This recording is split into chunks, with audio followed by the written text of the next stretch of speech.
Kani kedai ke Batisi TV, bat pidang pet ya ke kubur baman kasni, belawan rashapi da ke rupa, ringkat bat ke Orange Nissan, lom sokpo near Fire Brigade Ground, Shillong.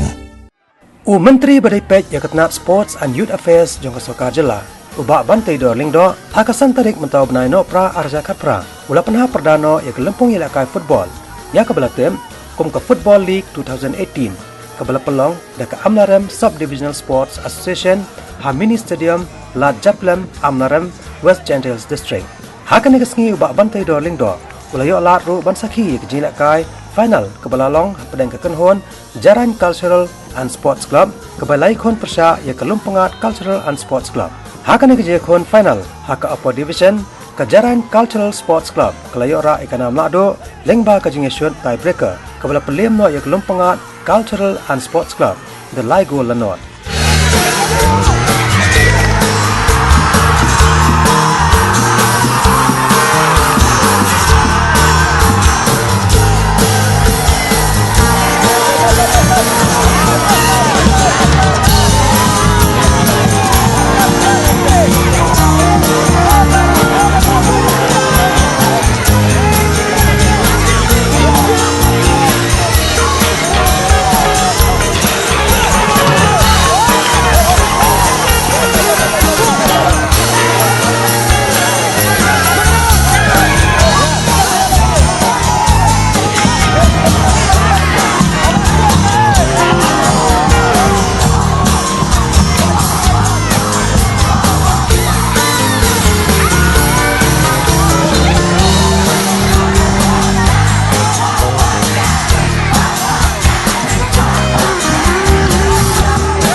Haka lower division pan ke Musakia Sports Club kelayo ra ikanam lado da ke bapelim no ya ke kenhon nong talang kla Cempa Sports Club.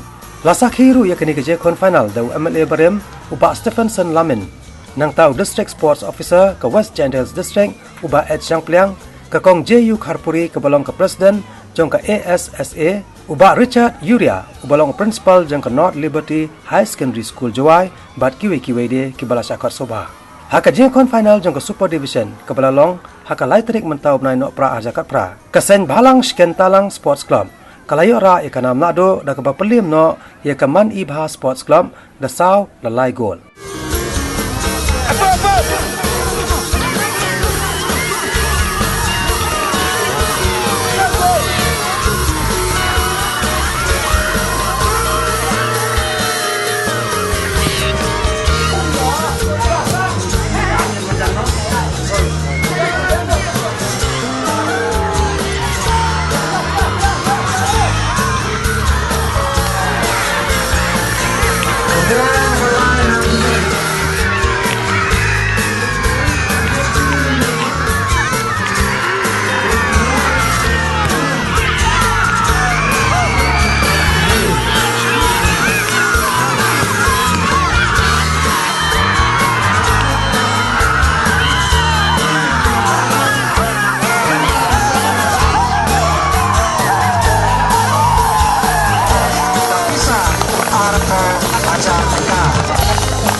Nah bentar kacing jawab kejaki.